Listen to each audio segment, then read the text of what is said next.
Hello and welcome to some more Star Citizen. We had some more information on melee combat, body dragging and impact reactions. I wanted to summarise that information that was given inside Star Citizen and talk about applications for bounty hunting, medical and more gameplay in the future.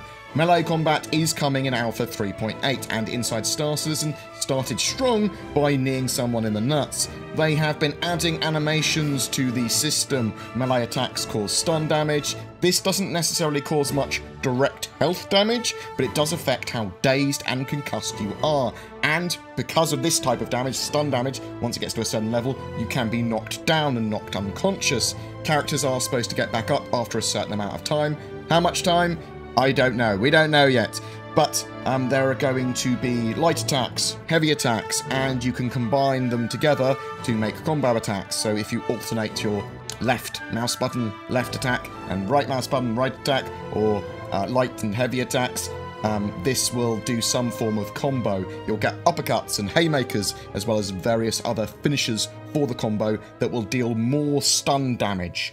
Left and right clicking does those light attacks. Holding the button down does the heavier hooks. You can perform unarmed, non-lethal takedowns too. No word on exactly how to do that, but looks like you go up to a character that is otherwise not defending themselves, and then you can take them down. You can also block and dodge as well. Block, you literally hold your arms up, and you are then of blocking where you are aiming, though you will still take some damage. Dodging, however, will entirely avoid damage, and you can dodge left, right, and backwards. Knife takedowns are lethal, so bear that in mind. I suspect there are going to be some missions which are focused on non-lethal, some are going to be lethal, and some are going to be stealthy, maybe.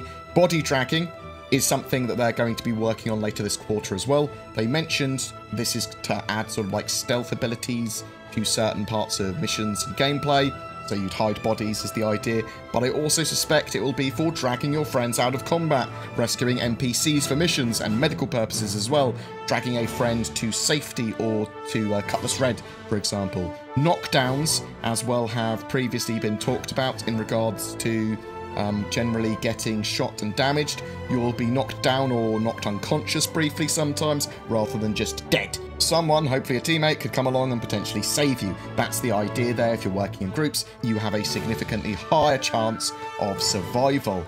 We do know that they have been working on expanding out the medical gameplay. It looks like in the shorter term this is going to be using medipens on characters to help them get up or heal them, but medipens, again, in the future, they're going to be temporary measures. They're not going to be just give you your health back. They'll give you health for a certain amount of time or allow you to get back on your feet for a certain amount of time.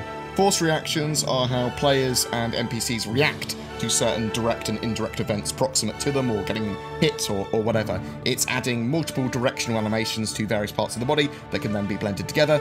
Basically, if you get shot or hit in an area, if you get bumped, you'll move slightly, normally slightly, depends on how hard you get hit. If you get hit by a shotgun, I suspect it's going to be pretty big movement, but your character will move and deform physically to represent that you've been hit like that. They're hoping to get some of this in for Alpha 3.8 as well.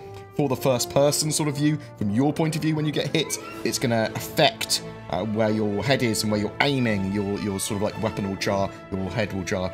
Those weapon impacts or getting punched or a grenade going off near you could affect you quite badly, briefly. They did say that they do want to make sure that you can still return fire when being shot at yourself. So it's not just going to be whoever shoots first wins. It is going to affect your aim though, so I suspect there's going to be an advantage of hitting your target before they hit you. They are looking at grenades and distances they go off as well, and how that would affect characters. Also, ships that collide or take a big hit. This could have characters starting to react to that. So staggering around if a ship impacts a planet or gets hit by another ship, that sort of stuff, or takes a missile hit. The mix of melee, body dragging, and force reactions together could lead onto a lot more applications. Bounty hunting and literally knocking targets out before dragging them to containment cells, and that sort of expanded bounty hunting gameplay is something that I've wanted for a while. I suspect that less than lethal ammo will use stun damage as well, but close combat like this could literally lead to bringing in characters alive for bounty hunting as a mechanic and as part of some missions, and we should see NPCs reacting to this pretty well in 3.8. Various sort of like close combat punchies and takedowns and all that sort of jazz. Very much looking forward to 3.8 now, and lots of animation improvements, it seems.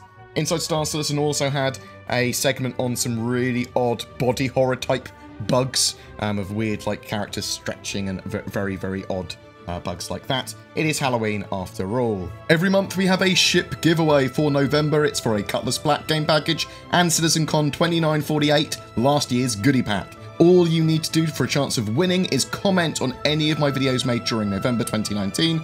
More details below. A quick bit of shilling as well. Shadow provide remote access to high-spec gaming PCs as a subscription service, so you don't need to maintain your own gaming PC.